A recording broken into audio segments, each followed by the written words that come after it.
nchini tufike kule England, na ni kwamba ligi kuu ya England ilikuwa ni yenye kuendelea siku ya Jumamosi sawa na siku ya Jumapili. Matokeo yakatokea, wapo wale ambao walishinda, wapo wale ambao walishinda, na ikawa imesimama hivi kwamba mechi ya kwanza ikawa ni ya Brighton dhidi ya Everton, mechi ambayo ilitamatika bao 1-1. Mechi ya pili ikawa ni mechi ya hawa ambao ndio wanaongoza kwenye msimamo wa ligi kuu ya England, Arsenal wakiwa ugenini dhidi ya Leeds United, mechi ambayo Arsenal walishinda mabao 4-0.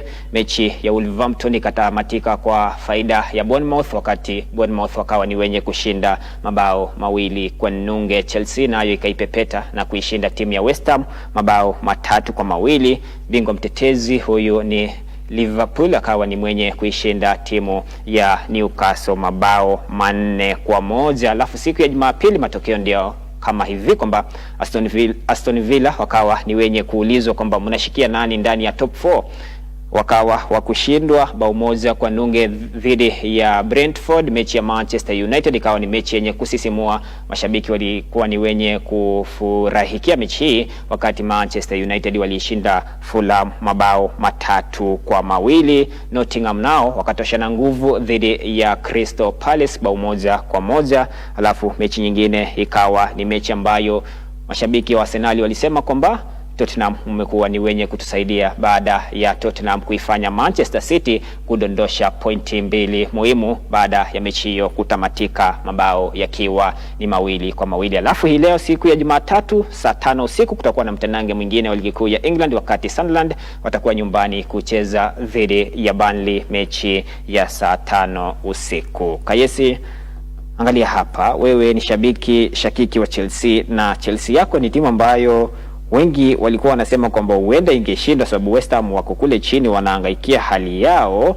lakini wakawa ni wenye kuambiwa kwamba hata ushindi wa bao 1-0 ni ushindi, lakini hii mechi katamatika 3-2 kwa faida ya Chelsea.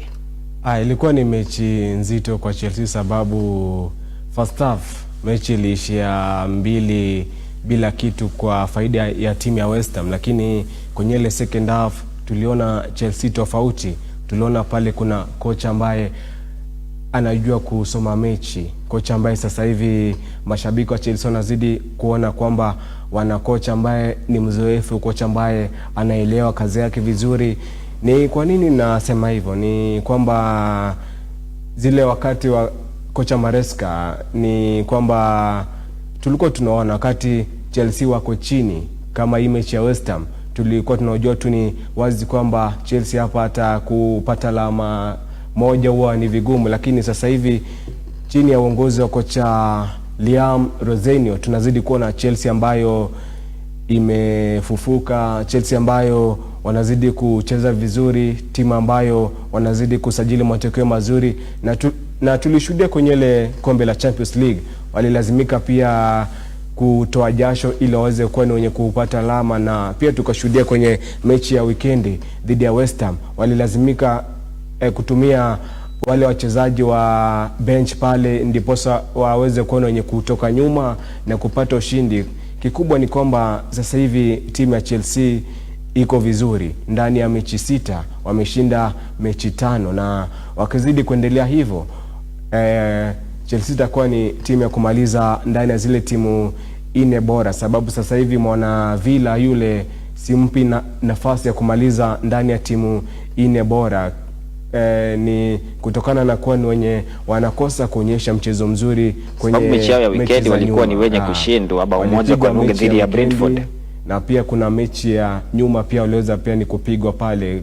Kwa hivyo sasa hivi timu ya Chelsea wako katika nafasi nzuri ya kumaliza ndani ya timu 4 bora iwapo ataendelea na that good form mpaka mwisho wa ligi. Sasa tuangazie hawa ambao wanakisiwa kwamba uende wakaendea kikombe. Nimeandikia mate, bado ni mapema sana. Arsenal ushindi wake wa mabao 4-0 dhidi ya Leeds. Alafu najaribu kuangalia kwamba wahenga watakuwa ni wenye kutoa mini macho yao, kwa sababu walisema kwamba mtegemea cha nduguye ufa maskini. Lakini angalia Manchester United ikaisaidia Arsenal kufanya Manchester City kudondosha pointi 3 muhimu. Alafu hiyo jana Tottenham tena kuisaidia Arsenal kuifanya Manchester City kudondosha pointi 2 muhimu. Hii inaonyesha kwamba iwapo Arsenal watakuwa kuingia kwenye mechi zao wawe ni wenye kushinda, wasitegemee timu nyingine, wataweza endea kikombe.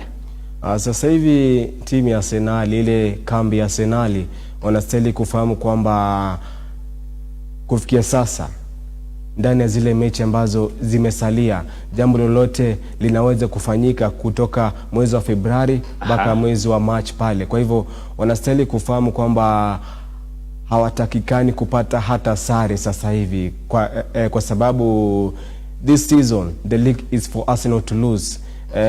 Kwa sababu timu ya Chelsea, timu ya Man U, timu ya Liverpool, all the big teams haziko sawa, na wana Arsenali wanastahili kufahamu kwamba hawafai kutamani kushinda ligi. Wanastahili kushinda ligi huu msimu. Wakikosa kushinda itabidi watuambie wanatakaje, sababu wana kila sababu ya kutamba huu msimu. Na kwenye mechi ya weekend ilikuwa ni mechi ambayo walistahili kushinda, na tuliona kwamba kutokana na kwa wenye kustahili kushinda waliweza kushinda, sio goli moja bali magoli 4 bila jibu pale.